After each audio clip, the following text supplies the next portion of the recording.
get it over with. There you go. So can you say and spell your name for me, please? Yeah, Del Reid, Delreid, and I would be co-founder of Bill's Mafia.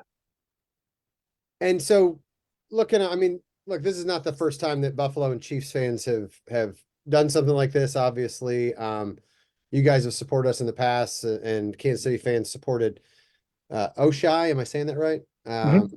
Uh, Yep, that's yeah, how the you say it. Children's Hospital up there, after the divisional game a couple years ago. But what what drove you to want to start this campaign? You know, getting Bills fans to support Kansas City in the wake of the shooting after the Super Bowl rally.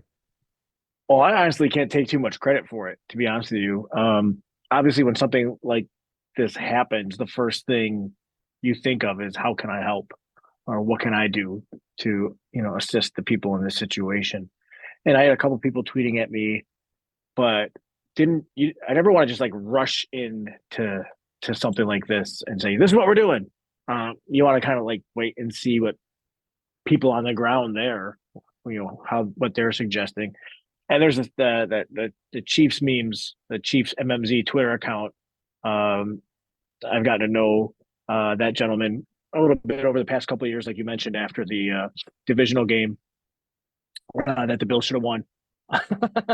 um, we got to know each other through, after that, and so I was actually kind of paying attention to his Twitter account, and I knew he'd be active in some way, and went to bed Wednesday night, whatever it was. And Thursday morning, woke up and I saw that he had suggested donating $22 to the Children's Hospital. Is it Mercy Children's? Is that the name of it? I think, but Yeah, Children's Mercy Hospital. Yes. Children's Mercy Hospital, right? So, um, I saw that, immediately followed his lead, and I just tried to put it on blast, to my Twitter followers. Some people had already jumped on it. This is not something that I created on my end here in Buffalo, but I've got a little bit of a social media megaphone, so I'm able to bring things to light for some people. So as soon as I saw that, I wanted to follow his lead and help out however we can. And why is that important? I mean, obviously, I'm sure Chiefs are not the Bills' favorite, team this year, and things like that. But one thing we've noticed here is despite any divisions we might have as a group, when we get together for a Chiefs game or a Chiefs parade, things like this, it really is a unifying force. And I think that's why Kansas City has reacted so viscerally to the violence that took place at the Super Bowl rally. Is that kind of what you guys were tapping into, that communal feeling of being fans in the Yeah, back of this? yeah. So at the end of the day, we're all humans, right? I mean, we're all in this thing called life together.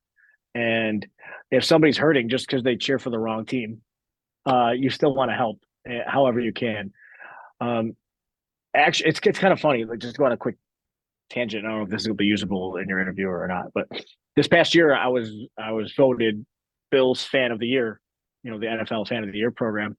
So they actually sent us to the Super Bowl. I'm not gonna lie, I cheered for the 49ers. and But there was 31 other fans of the year there staying at the hotel, and we all got to know each other. We all became like real friendly with each other real quickly. Because at the end of the day, we still share the same passion. We still share the same love, for our football teams. And it's just, and not that that's even the reason to help. Like, you see somebody in a tough situation, you help them, no matter if they're a sports fan or a football fan or whatever. But just to underscore the point that we all share the same passion, the same love. We're all human. Somebody's hurting, you help them. You see something on the news and you say somebody should do something about that. Cat's out of the bag. You said it out loud. It's up to you to do it. So what, I mean, have you talked to some of your Chiefs fan friends that you have met maybe through the years, and just what was your reaction?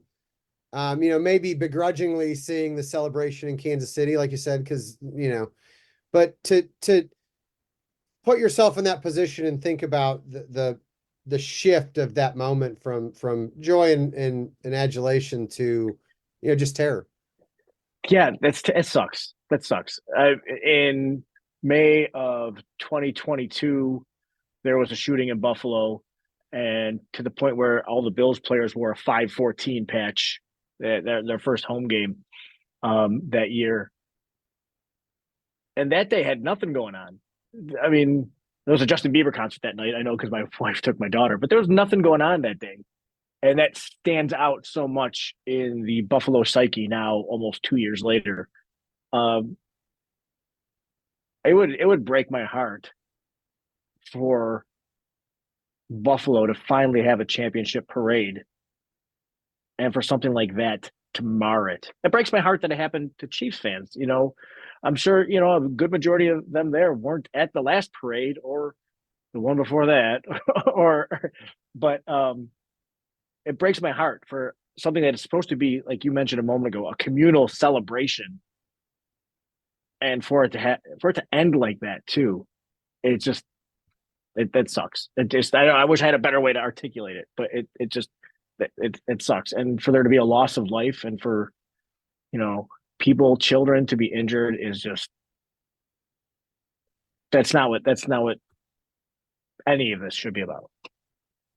Well, from Chiefs Kingdom to Bills Mafia, we appreciate your thoughts and your concern and your support of our community.